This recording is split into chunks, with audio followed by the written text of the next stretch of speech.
എന്താണ് സംഭവിച്ചത് എന്ന് വിശദമായി തന്നെ പരിശോധിക്കേണ്ടതുണ്ട്.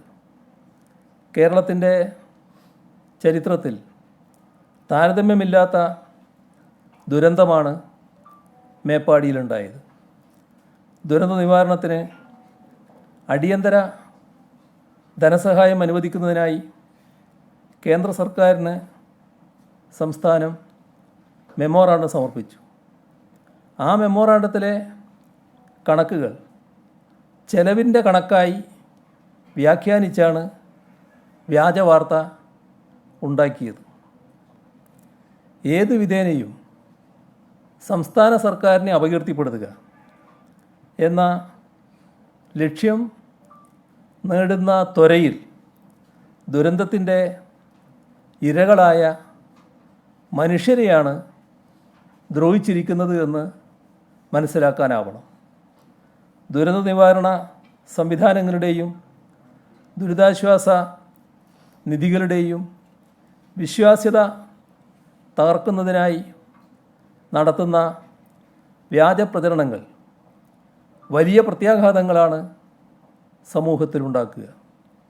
ഒരു വാർത്ത ആർക്കെതിരെയാണോ റിപ്പോർട്ട് ചെയ്യുന്നത് അതിനു മുൻപ് അവരോട്, ബന്ധപ്പെട്ടവരോട് അതിൻ്റെ വിശദാംശങ്ങൾ അന്വേഷിക്കുക എന്ന അടിസ്ഥാന മാധ്യമധർമ്മം പാലിക്കാതെയാണ് ഇത്രയും പ്രധാനപ്പെട്ട ഒരു വിഷയത്തിലുള്ള വാർത്ത പ്രക്ഷേപണം ചെയ്തത്. ബഹുമാനപ്പെട്ട ഹൈക്കോടതി മുൻപാകെയുള്ള മെമ്മോറാണ്ടത്തിലെ ഹൈക്കോടതി മുൻപാകെ സമർപ്പിച്ചതാണത്. ആ മെമ്മോറാണ്ടത്തിലെ വസ്തുതകൾ സ്വയം മനസ്സിലാക്കാൻ കഴിയാത്തവരുണ്ടാകാം. അങ്ങനെയുള്ളവരുണ്ടെങ്കിൽ അതിനാവശ്യമായ വൈദഗ്ധ്യമുള്ളവരോട് ചോദിച്ച് തിരിച്ചറിയാനുള്ള സത്യസന്ധത കാണിക്കണ്ടേ? ആ സത്യസന്ധത ഇവിടെ കാണിക്കാൻ തയ്യാറായില്ല എന്നതാണ് നാം കാണേണ്ടത്.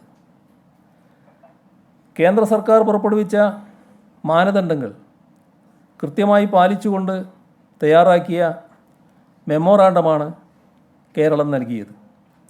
അതിനെ ദുർവ്യാഖ്യാനം ചെയ്ത് ധൂർത്തും അഴിമതിയുമാണെന്ന് ജനങ്ങളെ തെറ്റിദ്ധരിപ്പിച്ച് സർക്കാരിനെതിരെ തിരിക്കാനാണ് വ്യാജ വാർത്തക്കാർ ആഗ്രഹിച്ചത്.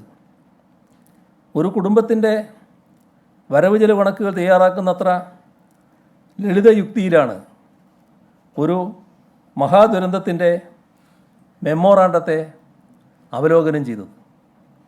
സംസ്ഥാന ദുരന്ത പ്രതികരണ നിധിയുടെ മാനദണ്ഡങ്ങൾക്കനുസൃതമായി മാത്രമേ മെമ്മോറാണ്ടം വഴി ധനസഹായം ചോദിക്കാൻ സാധിക്കൂ.